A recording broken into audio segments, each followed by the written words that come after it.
शदीद गर्मी का मौसम है और जिस्म में खून की भी शदीद कमी है। कमी को ख़त्म करने के लिए मल्टीविटामिन लेने के बजाय अगर आप रोज़ाना इसका 1 गिलास शरबत का पी लें तो यकीन करें कि आपके जिस्म की तमाम बीमारियां, कमज़ोरियां ख़त्म हो जाएंगी।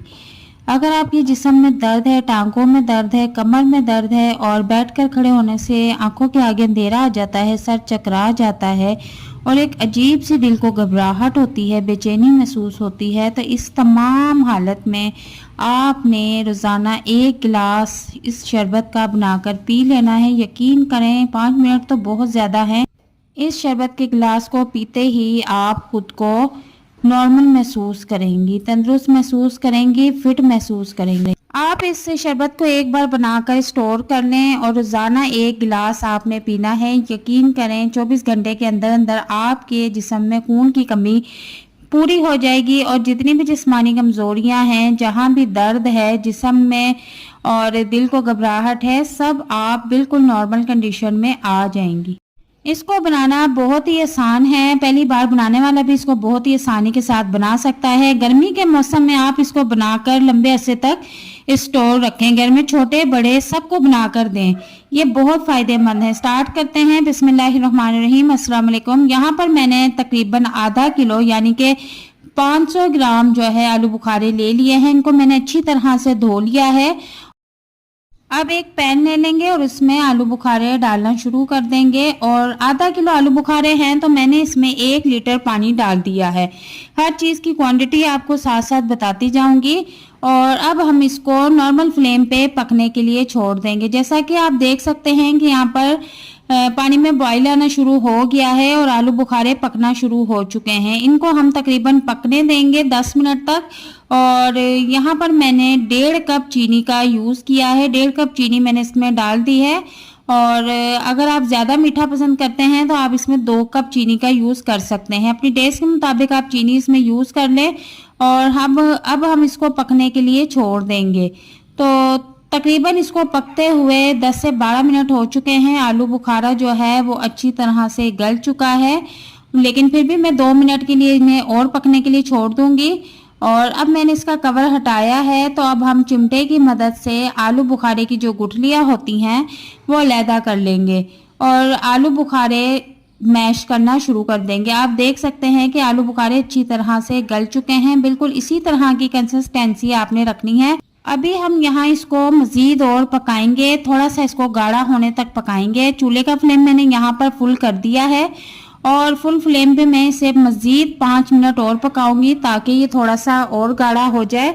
और साथ साथ चम्मच भी चलाते रहेंगे ताकि इसमें जो आलू बुखारा है वो अच्छी तरह से मैश हो जाए। तो यहाँ पर मैंने चूल्हे का फ्लेम ऑफ कर दिया है और चम्मच की मदद से हम आलू बुखारे और ज़्यादा जो है मैश कर लेंगे और इसके बाद इसको रूम टेम्परेचर पर ठंडा होने के लिए छोड़ देंगे। जैसा कि आप देख सकते हैं कि मैंने चूल्हे का फ्लेम ऑफ कर दिया है और चम्मच की मदद से मैं इसको मैश कर रही हूँ ताकि इसकी जो गुठलियाँ हैं वो लैदा हो जाए और आलू बुखारे का जो गूदा है वो लैदा हो जाए।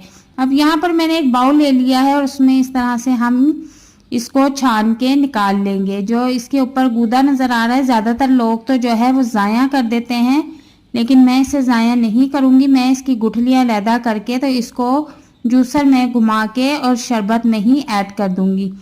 आप चाहें तो आप भी इस तरह से कर सकते हैं।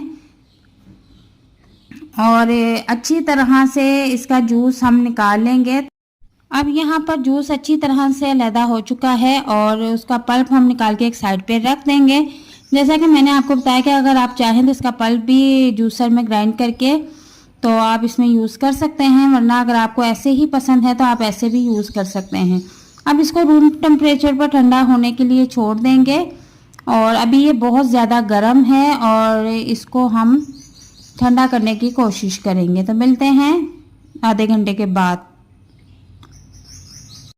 तो जूस जो है हमारा वो ठंडा हो चुका है और यहाँ पर आप ये बोतल देख सकते हैं, हम बोतल में स्टोर कर लेंगे।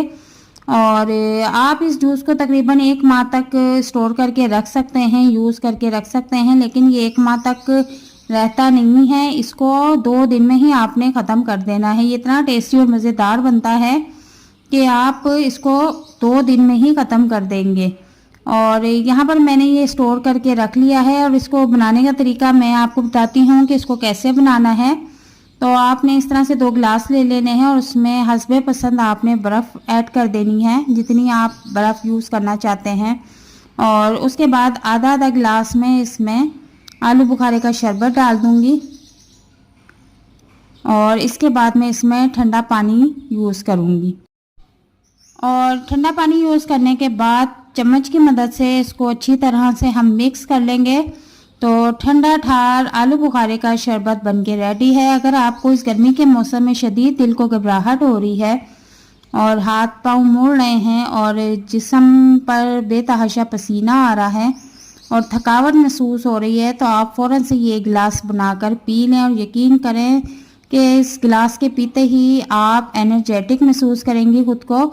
और बहुत ही फ़ायदेमंद ये शरबत है। अगर मैं इसके फ़ायदे बताने बैठूं तो वीडियो बहुत लंबी हो जाएगी। आपके बालों के लिए, आपकी आँखों के लिए और आपकी स्किन के लिए बहुत फ़ायदेमंद है। और आपके दिल के लिए ये बहुत मुफीद है।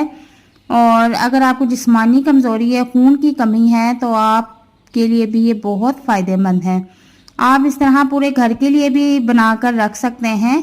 और इस तरह से बर्फ़ के क्यूब्स बाउल में डालेंगे और उसके बाद हम इसमें थोड़ा सा आलू बुखारे का शरबत और पानी का यूज़ करेंगे। और इसको अच्छी तरह से मिक्स करके घर के छोटे बड़े सब अफराद को पिलाएं। इस गर्मी के मौसम में इस मज़ेदार जूस से फ़ायदा उठाएं और सेहतमंद रहें। उम्मीद करती हूँ कि आज की वीडियो आपको बहुत पसंद आई होगी। इसी तरह की मज़ेदार वीडियो देखने के लिए मेरे चैनल को सब्सक्राइब करें, वीडियो को लाइक कर दें, शेयर कर दें।